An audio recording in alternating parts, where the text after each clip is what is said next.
What is your goal? Is your goal to be right or be kind?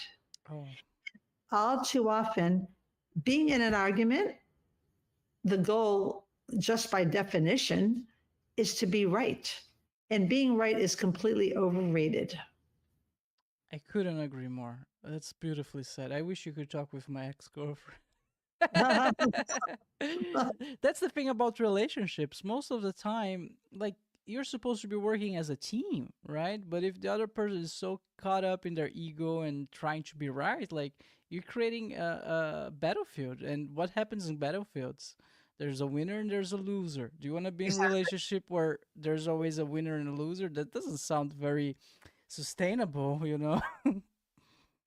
I have a really nice exercise that I do when I do live presentations. When I have done some mental health speaking, and I would have two people standing across from each other, and I would say, I'm going to give you 20 seconds to get the other person on the side that you're on now. And there are so many times people are like, they're kidding around, but they're like bribing. They take out a dollar bill. They, say, oh, I'll buy you lunch afterward. Come on over here. And then once in a while, you see someone switch sides. And that is both people can win. But so often we don't think of that. So often we think, if I win, you got to lose, and vice versa. I think that's part of human nature, right? Because as we evolved in tribes, that was part of our survival. It was all about, I mean, it was all about survival. It was, I had to survive. I need to be the best hunter and kill everyone who tries to defy me. Like, and that activates animosity, activates hostility, any type of conflict, and maybe that got ingrained into us. I'm just speculating here, guys. And maybe at the very first glimpse of hostility, even today, our first instinct is just like, whoa, let put my guard up, let's, maybe that's it. I don't know.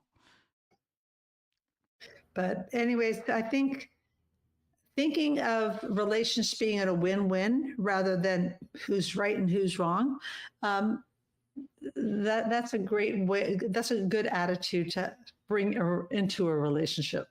Do you work a lot of with couples? I used to. I haven't retired now. I do a little mental health coaching, but in my practice, yes, I work with a lot of couples. That must be fun. Well, they didn't really. I loved it actually. If they would start arguing, this was perfect for me to say, okay, what is your goal? And they would say, well, I want to show her, or I want her to understand. I said, do you realize that? Let me tell you about assertive, non assertive, and aggressive behavior. Aggressive behavior is getting someone to change. Assertive behavior is asking for a change. What do you think you're being like? And I have a lot of handouts and worksheets so people can learn those skills that they really never learned. And so they would have to identify it on a sheet. Well, I guess according to this, I'm doing a lot of you statements, which is you should have known that. You have no right to do that. So I guess I'm being aggressive. I said, okay, well, what would it sound like if you were assertive? Let's change the you statement, you should know better, into an I statement. I wish you would have known. One is more respectful. The other one is very judgmental and disrespectful.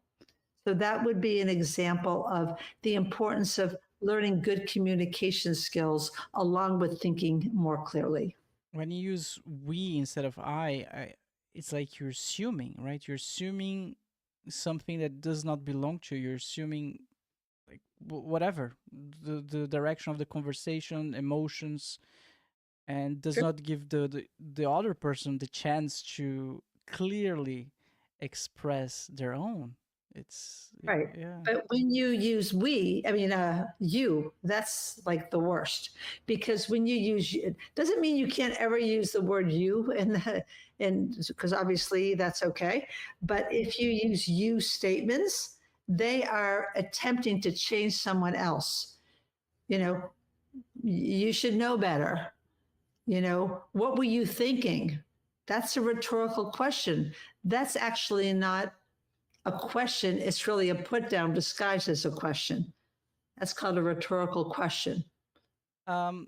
Judith, would you say that in a perfect, wonderful world, those are things that would have learned from our parents? Because those are very personal, right? Like how we communicate with like closed ones. Yeah. Yes. It would be nice, but a lot of people don't grow up in such healthy households. Yeah.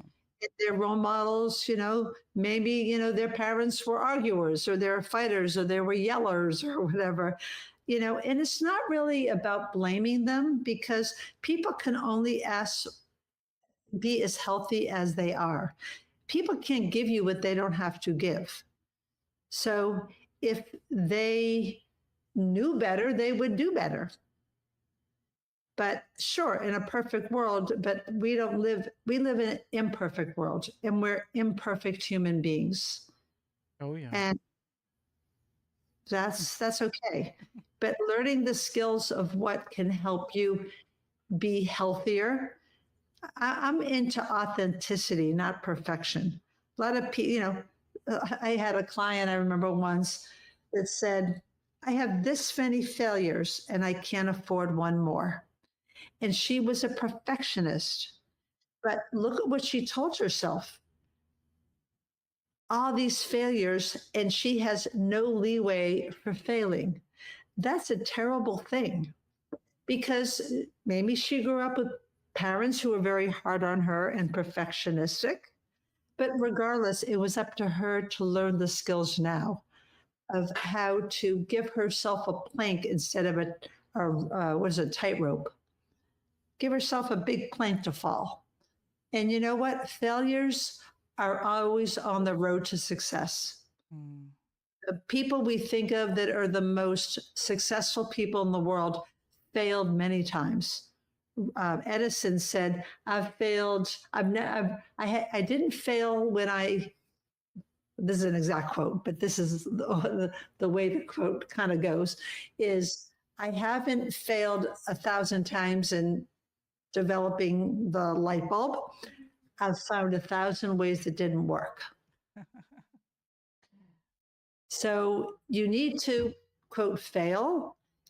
Abraham Lincoln, one of the very famous and popular US presidents in history, he lost the family farm. He lost his store. He had failed attempts at being a governor. He had so many failures, but he ended up being a success.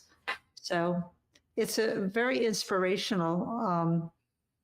Michael Jordan was cut from his high school basketball team. Really? For Yeah. not being good enough? Yeah, he wasn't good enough. Walt Disney, the creators of Disney World, Disneyland. I'm not sure if there's one in Germany, but there's one in France and there one in China, I think. He was fired from his first job because he also was told he wasn't creative enough. Oprah Winfrey was fired from her first job. So failures are only stepping stones for success. I think Katy Perry also in high school, like some of her bullies created a Facebook group saying Katy Perry will never be successful, never gonna be famous, something just to bully her, right?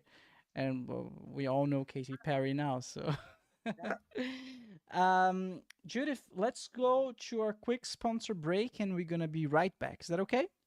Sure. All right, see you soon.